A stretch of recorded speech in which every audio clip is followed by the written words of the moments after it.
Trigonometric table ఎట్లా easy గుర్తుపెట్టుకోవాలో జాగ్రత్తగా వినండి. సో ఫస్ట్ ఈ వాల్యూస్ ఏమి స్టార్టింగ్ నుంచి నిదానంగా గుర్తుపెట్టుకునే అవసరం లేదు. సో ఫస్ట్ ఏం చేయాలంటే హోల్ నెంబర్స్ ఎక్కడ నుంచి స్టార్ట్ అవుతాయి? జీరో నుంచి. సో ఇక్కడ టేబుల్లో 0 1 2 3 4. సో 4 లాస్ట్కి 4 వరకు ఎండ్ అవుతుంది కాబట్టి ఫస్ట్ హోల్ నెంబర్స్ పక్కన రాసుకుందాం. 0 1 2 3 4 పెట్టిన తర్వాత ఇక్కడ లాస్ట్ నెంబర్ ఏ నెంబర్ ఉంది? 4. ఆ 4తో డివైడ్ చేయండి.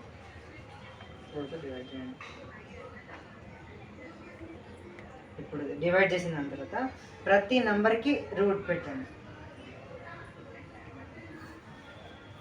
అవ్వదు. 0ని జనరల్గా ఏ నెంబర్తో డివైడ్ చేసినా వచ్చేది 0. సో దానికి రూట్ అప్లై చేసినా కూడా వచ్చేది 0. So sin 0 is equal to 0. అంటే sin 0 degrees value is 0. Next root 1 ఏమో 1, రూట్ 4 ఏమో 2. రూట్ 4 అంటే ఏంటి అంటే ఏ 2 సేమ్ నెంబర్స్ని మళ్ళీ వేస్తే వస్తుంది 2. సో 1/2. సో మనకు ప్లస్ ఆర్ మైనస్ 1/2 రావచ్చు, కానీ ఇక్కడ మనం we'll only consider positive values.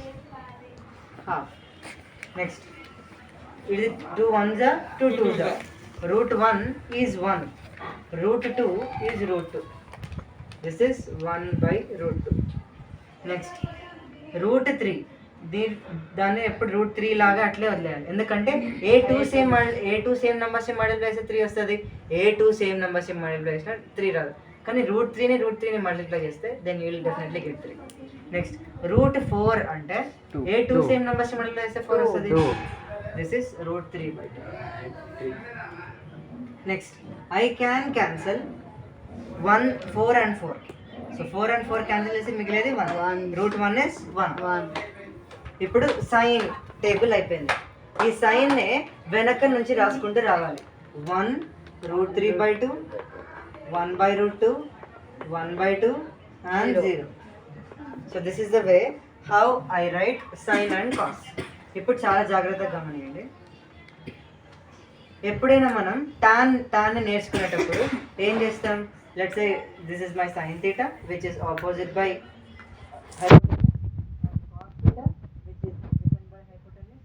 tan రాయడానికి ఏం యూజ్ చేస్తాం? లాజిక్. ఇక్కడ ఈ హైపోటెన్యూస్, ఇక్కడ ఈ హైపోటెన్యూస్ చేస్తే వచ్చేదే మనకి tan. అంటే యాక్చువల్గా ఏమవుతుంది? tan theta is sin theta by cos theta. So sin theta వాల్యూని cos theta వాల్యూని డివైడ్ చేస్తే వచ్చేది tan వాల్యూ. సో ఇప్పుడు 0 అని sin 0/cos 0/1 ఎంత? 0. So tan 0 is also 0.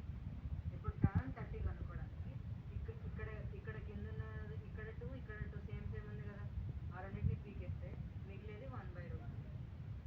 అంత కావాలంటే అర్థం ఇక్కడే కరెక్ట్ అర్థం కాకపోతే you can also divide 1/2/√3/2. So దీన్ని పైకి పంపిస్తే 1/2 × 2/√2. సో ఇక్కడ 2 క్యాన్సిల్ అయ్యి మిగిలేది 1/2. ఇక్కడ దీన్ని పైకి తెస్తే ఎందుకు ఉల్టా అవుతుంది అని చెప్తామంటే let's say I have a/b ఉంది. దీన్ని a × 1/b అని రాయొచ్చా? ఇప్పుడు అట్లే say this is a and say this is b. a is 1/2. 1/b అంటే ఇప్పుడు 2 ఉంది, 2కి ఉల్టా రాయాలి అంటే 2/1కి ఉల్టా ఏమవుతుంది? 1/2. అట్లే 1/, దిస్ డినామినేటర్ థింగ్ అంటే 2/√3 అవుతుంది కదా. So 2 will get cancel and this is the way how you'll have 1/√3. ఇక్కడ 1/√2 and 1/√2 ఈ 2 సేమ్ వాల్యూస్ని డివైడ్ చేస్తే వచ్చేది 1. అప్పుడు ఒకవేళ మీరు సింపుల్ వేలో అర్థం చేసుకోవాలి, √2 పీకేసిన 1/1 కూడా 1. నెక్స్ట్ ఇక్కడ 2 తీసేస్తే √3/1 is √3. Now have a look. This is